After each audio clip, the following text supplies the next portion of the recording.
Hey, this is Nathan from Team Akame. I'm going to be presenting my Blackwing deck. It is a mix of Synchro Exceed. It's not full Exceed like some of the new ones, because I'm not really liking that style.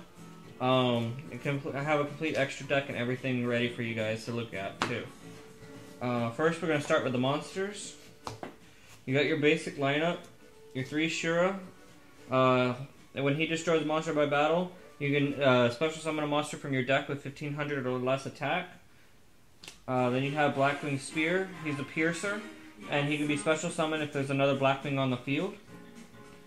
Then you have Blackwing Gladius of the Moonlight, or Moon Sun, Moonlight Sun, whatever. Once per turn, he cannot be destroyed by battle, and if there's another Blackwing on the field, he can be special summoned.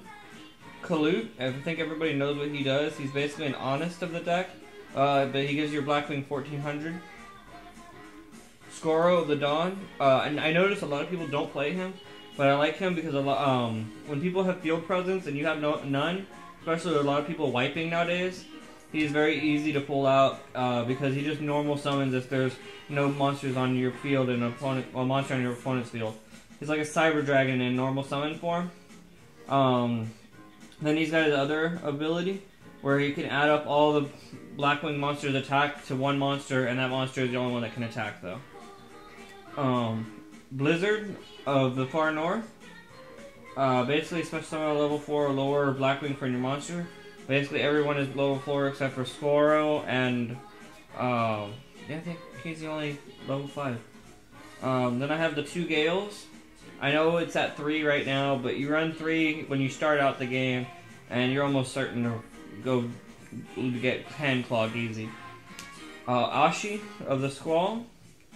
I only use him as an extra level for synchroing. I mean, he's a level 1 tuner, so he's really good. And he special summons when there's another Blackwing on your field. And if this card is sent to your graveyard as a synchro material monster, you can target one monster your opponent controls and change its battle position. So, then you have Beazle of the Zephyr. If he's added from your deck to your hand, you can special summon him. And then finally, Chris, the Crack of Dawn. Again, special summon if there's another Blackwing on the field. Once per turn, this card cannot be destroyed by spell or traps. Okay, next we're going to go on to the spell cards. You always start with your 3 Black Whirlwinds. The faster you get this out on the field, the faster you're going to win. This card, when you normal summon a monster from your field, you can add a monster from your deck that is less than its attack power. That's why I use Skrull a lot of the time. Because of his 2000 attack, I can add anybody from the deck to hand. And you can normal summon him to get this effect off. Then the 2 Dark Eruptions. Just add a monster with 1500 or less from your graveyard or your hand. You have about 9 to 10 targets in the deck, so it's very active. Forbidden Chalice. Target one face-up monster on the field till the end of the phase. That card loses 400 attacks, but its effects are negated. I basically use it like a Veiler. I don't like Veiler in a deck like this. It's just too cloggy. And I don't like having to wait till my opponent's main phase, so I prefer to use Chalice. Then you get 2 MSTs. I know a lot of people are saying to run 3, but Pendulum monsters are not a threat to this deck. They really aren't. And this is why. Because you have more destruction power. You have your 3 Icarus attacks, tribute 1 Winged Beast monster on your field, your deck's all Winged Beasts, destroy 2 cards. So, there you go. That's like 3, 6, 9, 10, 11 ways of destroying Pendulum monsters right there. Alright, you got your 2 Black Horn of Heavens. When a monster would be special summoned, negate the special summon if you destroy it. A lot of people are special summoning nowadays, so this is perfect. And I read up on the rulings on it. If a person special summons with using Pendulum, and you activate this, it does destroy all the Pendulum monsters. So, Black Sonic. Basically, your Mirror Force of the deck, except instead of destroying it, it removes the monsters. And if you have three Blackwings on your field, you can activate it from your hand. So, Black Return. It's basically just more compulse power for the deck, popping people's monsters because nowadays a lot of monsters cannot be destroyed by battle or card effects. So this is a really good card to have in your deck.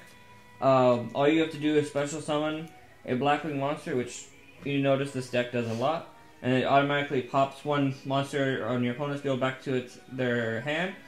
And then it has a second ability, which is better than Compulse. You gain life points equal to the attack of the target you return.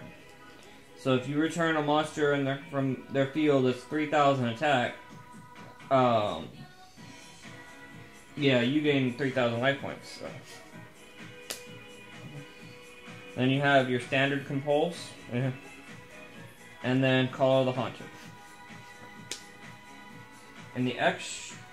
In the side deck, I run one Wind-Up Zen Maze and one Levera the Sea Dragon. Those are my only threes. Then two Ice Beast Sephiron. She was teched in by a friend of mine, but she is super good because she negates basically all my opponent's effects by removing an overlay. TG Hyper Librarian. Every time I synchro summon, I draw a card. I can't read this guy's name. Starlight? Nording of the Starlight? Nothing the Starlight. Yeah, Blackwing Nothing the Starlight. Have to get it in the right light. When you special summon, inflict 800 points of damage to your opponent. Then one face-up monster your opponent controls loses a hand turn or jack. You can only use this effect once per turn. Blah blah blah. During your main phase, you can normal summon one Blackwing monster in addition to your normal summon. That's the effect I mainly use them for, the extra normal summon. Because that way you can get off your Black Whirlwind a second time in one turn. So you're adding 2 cards instead of just 1. I'm thinking about adding a second one in here. I actually originally ran 3, but I don't see myself summoning it that often because I end up summoning higher ranked monsters than just him. Then you have Armed Wing. He's got that extra 500 if he's piercing. So, Blackwing Armor Master to get over a lot of cards. He can't be destroyed by a monster that he's attacking or is being attacked by. And when he does, he puts a counter on that monster's card. Next turn, you can remove it, turn their attack to 0, and yeah, just swing for game. Very easy. Then there is, again, another card I can barely read. Obasidon Hawk Joe. Target 1 level 5 or higher. When you get a beast monster in the graveyard, so summon it. During either player's turn, when your opponent activates a card effect that targets this card, when your opponent's card before an attack, you can target another Blackwing you control and move it to that target. So, and yeah. Then Beazle can't be destroyed by battle or card effect. If you were to take damage, he gains his attack power. Red Hot Dragon Archfiend. Hot Red Dragon Archfiend. He is basically my version of Black Rose for this deck. Because if I do not attack with him, the turn I do not attack with him, I can destroy all face-up attack position monsters my opponent controls. Stardust Spark Dragon. Way better than Stardust Dragon. Stardust Dragon only negates destruction for himself. Where Spark Dragon can negate destruction for anything, really. Once per turn, by battle or card effect. Where Stardust is only by card effect, so he can stop being destroyed by battle. Mistworm, you got that pop 3, compulse 3, just by summoning him. Leo can't be targeted until second main phase, and with a 3100 attack power, he's pretty much staying on field. And finally, Star Eater. I only put him in here because I've gone up against God cards, and he gets over God cards. So, yeah. Next, we've got the extra deck. Got that third Galen there. just for if needed. Then I got Desynchro for when I'm going against Synchro decks. Dimensional Fissure for decks that need their graveyard. Just get rid of it. Shrink. It's just a Tecton card I really like.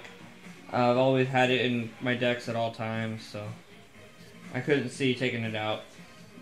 Mind Control. Take control of opponent's monster. Dark Hole. We all know what that does. Prohibition. Activate by declaring card name. Cards with that name or their effects cannot be used.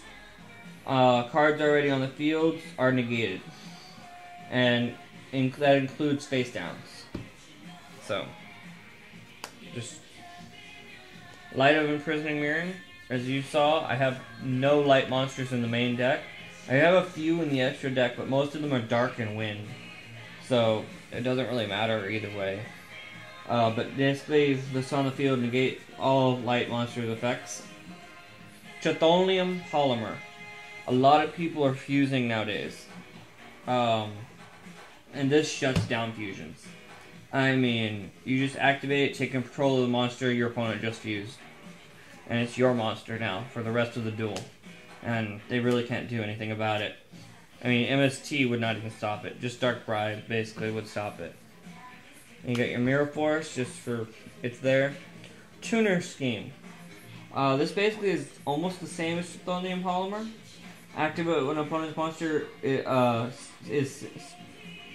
activate when a synchro monster is special summoned to your opponent's side of the field. Take control of that synchro monster. Remove it from play when it is destroyed, or when this card is destroyed. Remove this card from play. It's just they synchro summon, you take control of it. But if they MST this card, remove their synchro monster from play. So yeah, really good card. And yeah, that's my entire deck profile. Thank you.